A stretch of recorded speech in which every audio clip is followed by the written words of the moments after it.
ఎట్లుంటుందండి sir, ఒక పరిపాలన అంటే సినిమాలో సీన్లు వస్తాయి చూసావా, ఆ సీన్లు వచ్చినట్టు ఉండాలి. ఒకటే సీను కొట్టిందే కొట్టు, కొట్టిందే కొట్టు, కొట్టిందే కొట్టు, 24 గంటలు బటన్ నొక్కు, బటన్ నొక్కు, బటన్ నొక్కు, దాని మీద ఉండదు పరిపాలన అంటే. రకరకాల సీన్లతో జనాన్ని కట్టిపడేయాలి. అర్థం కదా. ఇప్పుడు నిన్న కేకేతో మాట్లాడా, కేకే శర్వేతంతో. అదేమంటాడంటే జగన్మోహన్ రెడ్డి చేసిన తప్పింది అంటే, జగన్మోహన్ రెడ్డి ప్రజల్లో ఉండి మళ్ళీ తిరిగి ప్రజల్లోనే, నేను ప్రజల నుంచి వచ్చా, ప్రజలతోనే ఉంటా, ఏ ఎమ్మెల్యేతో కలుస్తా, వాళ్ళతో బాగా ఇంటరాక్షన్తో ఉంటా, విలేకరులతో ఉంటా, నేను ప్రజలకు అందుబాటులో ఉంటా అనే ఒక సంకేతాన్ని ఇవ్వలేదంటారు. నేను ఒక్కసారిగా గెలిచా అంటే అలా అలా అలా అలా అలా ఆకాశాల్లో ఎక్కడో వెళ్ళిపోతాను మీకు అన్నం దూరంలో. మీరు ఏదనుకుంటారో దాన్ని చేస్తాను. ఆ తర్వాత మీరు అదే గొప్ప అనుకుని ఫీల్ అవడం తప్ప మీ దగ్గర వేరే ఛాయిస్ లేదు అనే పిడచగట్టుకుపోయాడంటారు. నీకు అర్థం కదా. అది జగన్ని వేరు చేసి ఇప్పుడు అప్పుడప్పుడు విలేకరులతో మాట్లాడడం సరదాగా, వాళ్ళు ఏమడుగుతారో నేనేం చెప్పాల్సి వస్తుంది, అంత భయం ఏంటి. తర్వాత అప్పుడప్పుడు ఎమ్మెల్యేని పిలవడం, వాళ్ళ బంధుమిత్రులను పిలవడం, వాళ్ళతో సరదాగా అలా చేయాల్సినోడు ఏమయ్యాడంటే ఆ ధైర్యం అతనికి లేకుండా పోయింది. ఆ ఉల్లాసం, ఉత్సాహం. వాళ్ళ నాన్న చూడు ఆడుతూ పాడుతూ విలేకరులతో ఉంటాడు. ఆయనకి కాంగ్రెస్ కల్చర్లో విలేకరులకి అందుబాటులో ఉండడం, జనానికి అందుబాటులో ఉండడం అతనికి అలవాటైంది. ఇతని కల్చర్లో ఇతనికి తెలియదు అది. ఫస్ట్ జనాల్లోకి ఉద్దేశపూర్వకంగా పోతాడు, మళ్ళీ తిరిగి ఉద్దేశపూర్వకంగా కనిపించకుండా పోతాడు.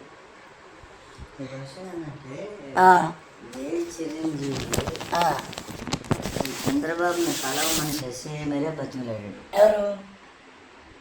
చిరంజీవి చంద్రబాబుతో కలవమని శశి మరే బతిమలాడు. ఎవరు? చంద్రబాబు. నాతో కూడా కలువు, చిరంజీవి నాతో కూడా రా, మన ఇద్దరం ఇచ్చేద్దాము, నీకు మంచి గుర్తింపు ఉంది, రా రా రా అని ఆ రోజు బతిమలాడు. కానీ రాలే అతను. మా ట్రాక్ వేరే, మా ఇది వేరే, మా ఆ రోజు మా వ్యవహారం వేరే అన్నాడు. అది రాజశేఖర రెడ్డికి పండగ అయింది. అది ఆ రోజు రాజశేఖర రెడ్డి కూడా ఆ మాట అన్నాడు. చిరంజీవి రాకపోవడం వల్ల మనం గెలిచాం, కానీ లేదంటే మనం గెలిచుండేవాళ్ళం కాదని అతనికి ఆ రోజు డిసైడ్ అయిపోయాడు.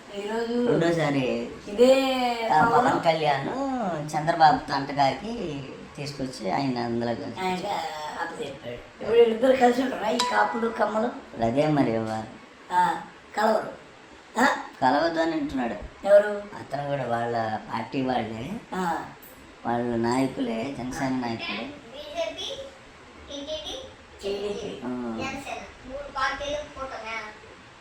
జనసేన సెట్ కాదు, ఎందుకంటే జనసేన వ్యూహం వేరే, వీళ్ళు తెలుగుదేశం పార్టీ వాళ్ళ వ్యూహం వేరే. వీళ్ళు ఆల్రెడీ అప్పుడే స్టార్ట్ చేశారు అల్లర్లు, గొడవలు. వీడి పోయి లాక్కొచ్చి వీళ్ళందరూ బతినాడు లాస్ట్ మూమెంట్ వరకు జగన్మోహన్ రెడ్డితో కలిసి ఉంటానని చెప్పి అనుకున్నాడు. ఈ విజయసాయి రెడ్డి కొంతమంది సలహాలు, నా ఎస్సీ నా బీసీ, ఆ ఓట్లు పోతాయి, బొక్క పోతాయి, భోషణం పోతే వాడిని వదులుకొని ఈరోజు సంత నాకాడు. ఆ రోజు నేరుగా మోడీయే అపాయింట్మెంట్ ఇచ్చాడు, నీకు నేను చెప్తాను, నువ్వు పోయి కలువు, అమిత్ షాతో మాట్లాడుకొని డిసైడ్ చేసుకొని చెప్పారు. అది వదులుకొని సంకనాకొని ఈరోజు అటర్ బ్లాక్ 1651 రోజులు చేశారు రైతుల పాదయాత్ర. ఈరోజు ఎట్లా చేశారు తెలుసా? పూలు పరిచారు, మొత్తం రోడ్డు మొత్తం పూలు పరిచేశారు తెలుసా. ఎన్నో వందల పూలు తీసుకొచ్చి వాళ్ళ తోటల్లో పూసే పూలు రోడ్ల మీద పరిచి పారేశారు. అంత ఘనస్వాగతంగా పండగ. మోడీకి కాదు, చంద్రబాబుకి. ఎన్ని వందల పుచ్చకాయలు తోటలు కొట్టారు నా స్వామి.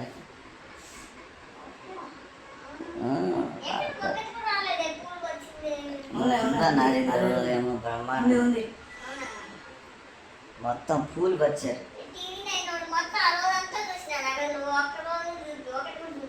వాళ్ళని చూపించారు, వాళ్ళు పూర్తిగా ఇట వయసుకి మారిపోయారు.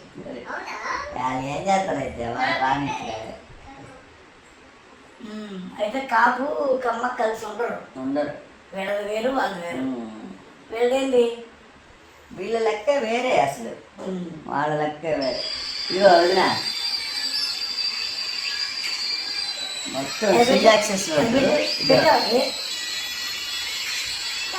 స్ట్రీట్ యాక్సెస్ రోడ్డు మొత్తం పూలు పనిచేసాడు, తోటల్లో పూలు. మోడీ లేడు, ఓన్లీ చంద్రబాబే.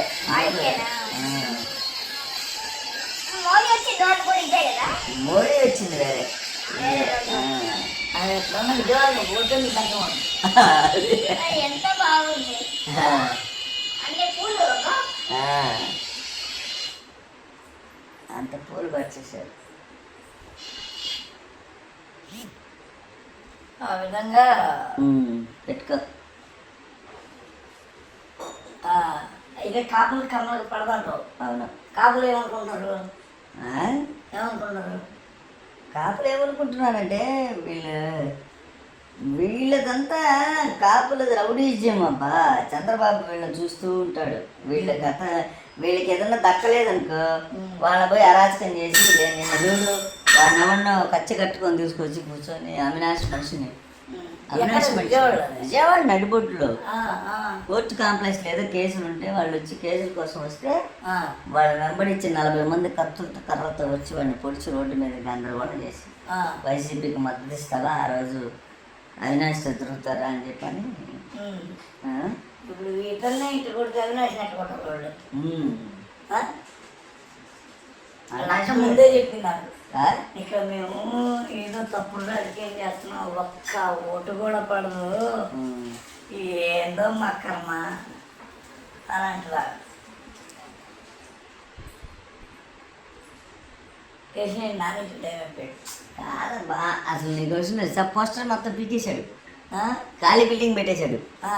బిల్డింగ్ ఇంతకుముందు ఏం లేవు, మొత్తం పీకేసి పక్కన అంటే సన్యాసం ఉంటుంది. సన్యాసం విజయవాడలో ఎవరు 2 సార్లు ఇంటికి గెలిస్తే వాడు అంతే, ఇంకా 3వసారి పరిపత్తి అయిపోయింది.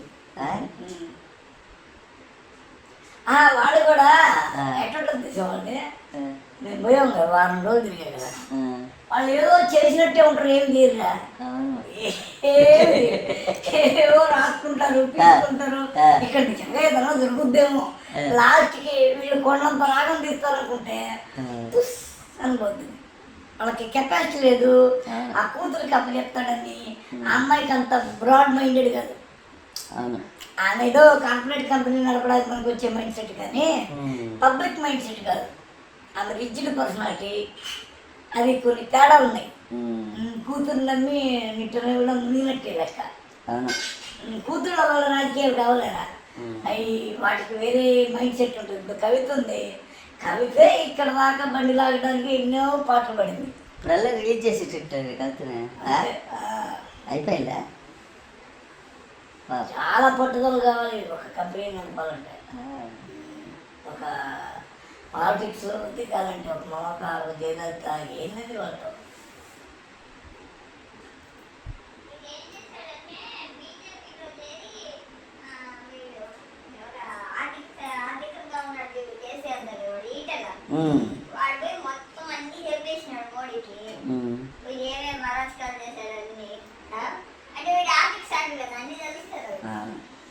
అంటే ఇదంతా ఎట్లుంటుందంటే రాజుల కథ అప్పో చేసి ఏదో వీరత్వానికి ఇది చేస్తుంటారు.